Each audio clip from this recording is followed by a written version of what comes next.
Everyone, welcome back to my YouTube channel. तो आज की वीडियो बहुत ज़्यादा इंपॉर्टेंट होने वाली है।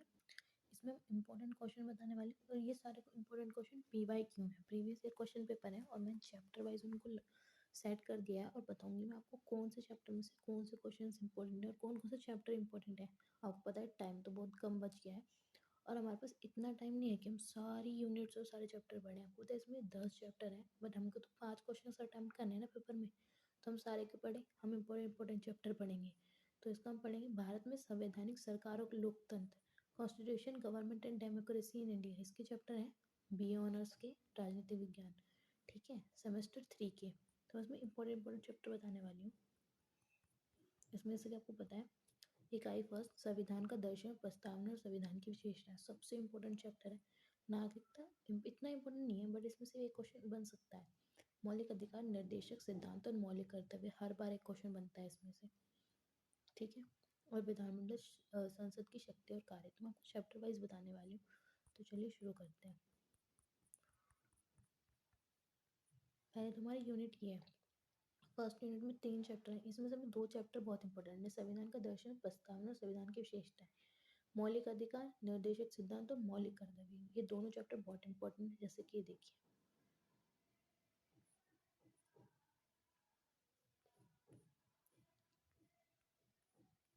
फर्स्ट चैप्टर में से पार्ट 1, संविधान का दर्शन, प्रस्तावना और संविधान की विशेषताएं। इसमें से ये पीवाई क्यों है, प्रीवियस ईयर के क्वेश्चन पेपर है पिछले 4 साल के, और उसमें सब में एक क्वेश्चन आया है, सारे सेम से ही है। फर्स्ट क्वेश्चन क्या है, भारतीय संविधान की प्रस्तावना में प्रतिस्थापित दर्शन का आलोचनात्मक परीक्षण कीजिए। प्रस्तावना बतानी है और उसमें जो जो दर्शन बताए गए हैं वो उसके बारे में बताना है।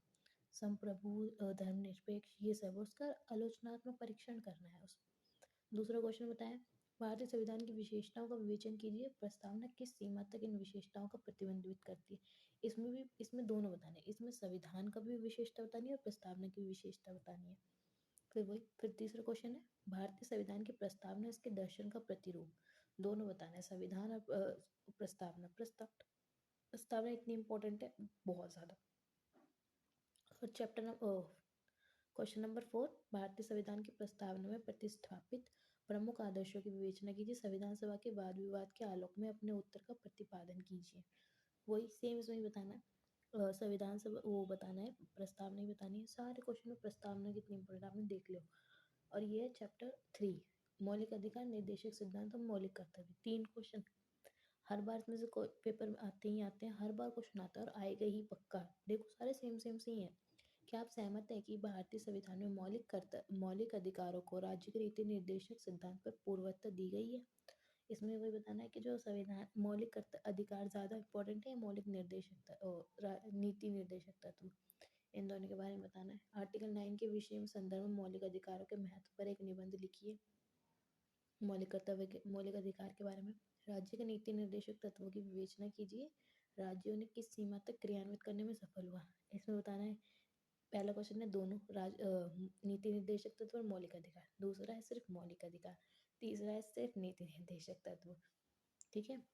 बहुत इंपॉर्टेंट है ये, बहुत ज़्यादा।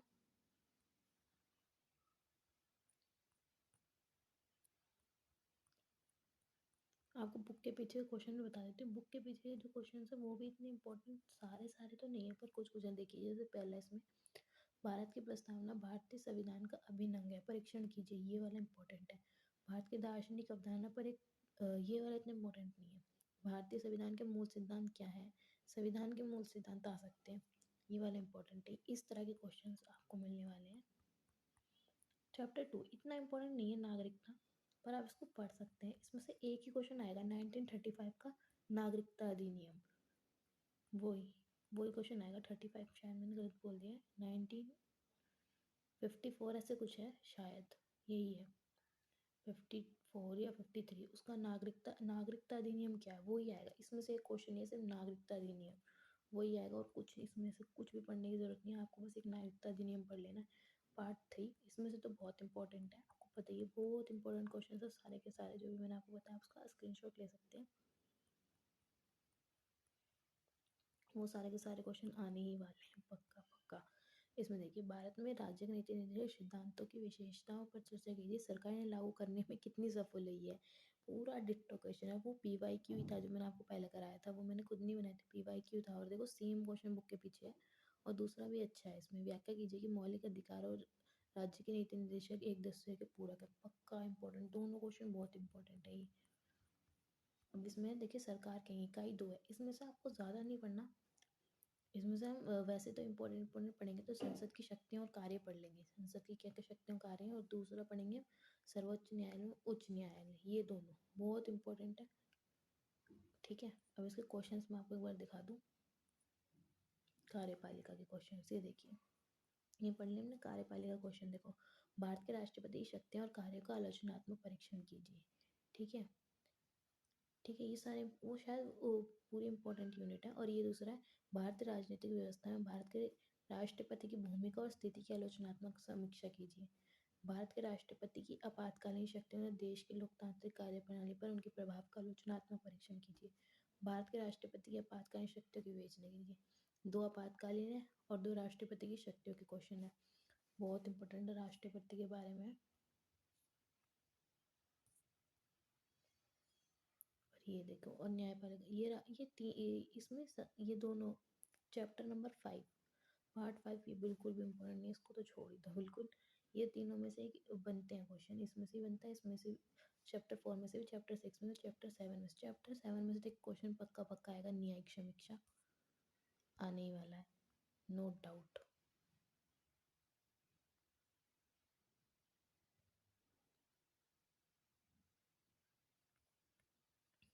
ये देखिए, न्यायपालिका का हर बार बनता है। न्यायिक समीक्षा की भारतीय संविधान के मौलिक ढांचे सिद्धांत के संदर्भ में विवेचना कीजिए। न्यायिक समीक्षा मौलिक ढांचे के रूप में विवेचना करती है। और न्यायिक समीक्षा क्या है? न्यायिक समीक्षा का भारतीय संसद और न्यायपालिका के संबंध के मूल विशेषताओं का आलोचनात्मक मूल्यांकन कीजिए। न्यायिक समीक्षा क्या आपको पढ़ना ही पड़ेगा, न्यायिक समीक्षा और सर्वोच्च न्यायालय में, सुप्रीम कोर्ट में। न्यायिक समीक्षा के विवेच संदर्भ में भारतीय सर्वोच्च न्यायालय की शक्तियों एवं कार्य की संक्षेप व्याख्या कीजिए। और इसमें ये वाला क्वेश्चन थोड़ा डिफरेंट है पर है न्यायपालिका से ही। भारत में उच्च न्यायालयों में न्यायाधीश की नियुक्ति की प्रक्रिया का परीक्षण कीजिए। क्या कॉलेजियम प्रणाली न्यायाधीशों की स्वतंत्रता को सुनिश्चित करता है? विश्लेषण कीजिए। जो कॉलेजियम सिस्टम है वो न्यायाधीशों की स्वतंत्रता को तो सुनिश्चित करता ही करता है, वो बनाया ही इसलिए गया है वैसे तो। और आपको इन चैप्टर के नोट्स चाहिए हो ना, तो वो भी आप मेरे चैनल पर चेक कर सकते हैं, सबके नोट्स हैं, वो मैंने खुद ही बनाया है सोल की बुक को पढ़ के। सोल के से सबसे ज़्यादा इंपॉर्टेंट वो सोल के लिए है, और मैंने भी अपने पेपर उन्हीं से दिए थे और मैंने बहुत अच्छा स्कोर भी किया था, तो ये देख लीजिए। मैं कभी भी सारा नहीं पढ़ती हूँ, ठीक है। और इसके हम चैप्टर के इनके बुक के पीछे क्वेश्चन एक बार देख लें तो बहुत इंपॉर्टेंट है हर किसी के। सारे चैप्टर नहीं बताऊंगी मैं, 2-3 चैप्टर जो मैंने PYQ निकाला है ना वही। भारत में संसद की भूमिका और कार्य पर एक निबंध, ये वाला क्वेश्चन आया है पूरा सेम टू सेम PYQ में, मैंने देखा था। लोकसभा और राज्यसभा की ये वाला क्वेश्चन नहीं आएंगे, संसद वाले आएंगे। और ये वाला बिल्कुल भी इम्पोर्टेंट नहीं है, इसको बिल्कुल इस चैप्टर को तो बिल्कुल स्किप कर दो, जैसे कि ये है ही नहीं बुक में। ये वाला कार्यपालिका राष्ट्रपति व प्रधानमंत्री की भूमिका, ये वाला थोड़ा इंपॉर्टेंट है। इसमें राष्ट्रपति के कार्य और शक्तियाँ बार बार पूछी गई हैं। भारतीय राष्ट्रपति की शक्तियाँ कार्यों का देश में लोकतांत्रिक कामकाज पर उनके प्रभाव का आलोचनात्मक परीक्षण कीजिए। सेम टू सेम क्वेश्चन यही आ रहे हैं, तो आपको यही क्वेश्चन करना है। जो बुक के पीछे क्वेश्चन है समझ लो यही आपका हुआ है क्वेश्चन पेपर, बहुत इंपॉर्टेंट है सारे के सारे। अभी वाले पढ़े न्यायालय का, सर्वोच्च न्यायालय, ये देखिए अभ्यास प्रश्न। ये भारतीय सर्वोच्च न्यायालय की शक्ति और कार्य का परीक्षण कीजिए, इसमें स्वतंत्रता और निष्पक्षता और न्यायिक सक्रियता की आवश्यकता क्यों है। न्यायिक सक्रियता का क्वेश्चन भी आ सकता है, न्यायिक समीक्षा का भी क्वेश्चन आता है, दोनों आपको बताना चाहिए क्या है। भारत में न्यायिक सक्रियता के पक्ष और विपक्ष पर एक निबंध लिखिए, बहुत इंपॉर्टेंट क्वेश्चन है। यही क्वेश्चन आने वाले हैं, समझ लो यही है आपके चैप्टर वाइज क्वेश्चन। संघवाद, यह केंद्र राज्य संबंध और पंचायती राज, ये दोनों पढ़ लो। समय में मैंने आपको 5-6 चैप्टर बताए हैं, क्योंकि 5 क्वेश्चन तो हमें करने हैं, तो हमें एक क्वेश्चन हम एक्स्ट्रा में लेके चलेंगे, क्योंकि जो हमने सोचा है वो वाला ना है, तो इसलिए मैंने आपको सिर्फ 6 क्वेश्चन ऐसे बताए हैं जो आपको करने हैं, 10 यूनिट में से 6 जो आपको करने ही करने हैं, क्योंकि एक क्वेश्चन का तो हेर फेर हो ही सकता है। तो कुछ 6 क्वेश्चन तो पूरे 6 चैप्टर तो होने ही चाहिए बिल्कुल टिप्स पे। उनके क्वेश्चन भी आपको पता ही है, वही आने वाले हैं, तो आपको वही पढ़ना है, हर कोई पढ़ने की जरूरत नहीं है, सिर्फ वही पढ़ो। तो इसका केंद्र राज्य संबंध में क्वेश्चन मैं आपको बता दूँ तो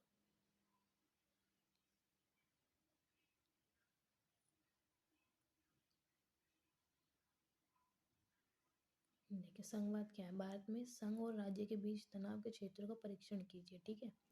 इसमें वही था, संघवाद और केंद्र राज्य के संबंध बताने। केंद्र राज्य संबंधों में 1991 के पश्चात क्या बदलाव आया। भारत के केंद्र राज्य संबंधों के मूल विशेषताओं का आलोचनात्मक मूल्यांकन कीजिए कीजिए दोनों के केंद्र राज्य संबंध बताने, कैसे चेंज होते हैं, आपातकाल में क्या क्या है क्या नहीं, ये सब, और संघवाद क्या ये बताना है, ठीक है। भारतीय संघवाद की सम्मित और असम्मित विशेषताओं का परीक्षण कीजिए। इम्पोर्टेंट, बिल्कुल यही आप समझ लो, मैंने आपको चैप्टर वाइज क्वेश्चन बता दिया कि ये यही क्वेश्चन है, और इनमें से कोई भी एक क्वेश्चन उठा के आपको पूरा पेपर तैयार हो जाएगा। और ये मैंने एक्स्ट्रा में आपातकालीन प्रावधान, पंचायती राज का भी एक क्वेश्चन आएगा, या आपातकालीन प्रावधान का, इन दोनों में से कोई एक आएगा, क्योंकि इसमें हाफ हाफ डिवाइडेड है, कभी वो वाला आता है कभी वो वाला। तो इसमें देख लो। अब आपातकाल के तो मैंने बता दिया, राष्ट्रपति के साथ ही आपातकाल के क्वेश्चंस थे, मैंने बता दिया आपको, वही है। और यहाँ पे पंचायती राज संस्थाओं के उद्भव विकास की विवेचना कीजिए। भारत में पंचायती राज संस्थाओं के उदय में विकास की चर्चा कीजिए। दोनों की है, विकास की चर्चा करनी है और कुछ नहीं। आप उसमें 3 पेज आपको थोरली पढ़ने हैं। आप पूरा अच्छे से रिवाइज करने की जरूरत नहीं है उनको, बस आपको ऐसे ऊपर ऊपर से पढ़ना है। आपको पता होना चाहिए कि क्या है क्या नहीं है, कहाँ क्या कार्य करते हैं, पंचायती राज क्यों बनाई गई है, और आपको बस उसमें लिखना आना चाहिए। और आपको पेपर किस तरह से लिखना है वो भी आपको बता दूँ। आपको कुछ नहीं करना, यही पढ़ना है। न्यायालय पढ़ेंगे, से न्यायालय का बता दो, न्यायालय पढ़ेंगे तो न्यायालय में क्या, न्यायालय क्या है, भारत का न्यायालय पूरा सर्वोच्च है, ये है, उसको ऐसे करके भूमिका बनानी है एक पेज की। नेक्स्ट पेज में पढ़ेंगे न्यायिक सक्रियता, क्वेश्चन होगा न्यायिक सक्रियता क्या है, उस पर एक 1.5 पेज लिखेंगे, 1.5-2 पेज ऐसे ही लिखेंगे उसमें। और थोड़ा सा उसको ऐसे ही उसको बड़ा कर देंगे। फिर एक जो क्वेश्चन पूछोगे, जैसे मौलिक ढांचे सिद्धांत के संदर्भ में विवेचना कीजिए, न्यायिक समीक्षा और मौलिक ढांचा। फिर मौलिक ढांचा हेडिंग डाल के उसके बारे में लिख देंगे, मौलिक ढांचा क्या है। केशवानंद भारती मामले में जैसे मौलिक ढांचा दिया गया था, बताया गया था, वैसे लिख के, और नेक्स्ट पेज पे हम लिख देंगे निष्कर्ष करके। आपको 4 पेज का क्वेश्चन तैयार है, और बिल्कुल सटीक क्वेश्चन में जो जो पूछा वो भी आएगा, भूमिका निष्कर्ष सब कुछ आएगा, और इससे ज़्यादा वो कुछ लिखना ही नहीं है, और इससे ज़्यादा कुछ पढ़ने की भी ज़रूरत नहीं है। तो थैंक यू।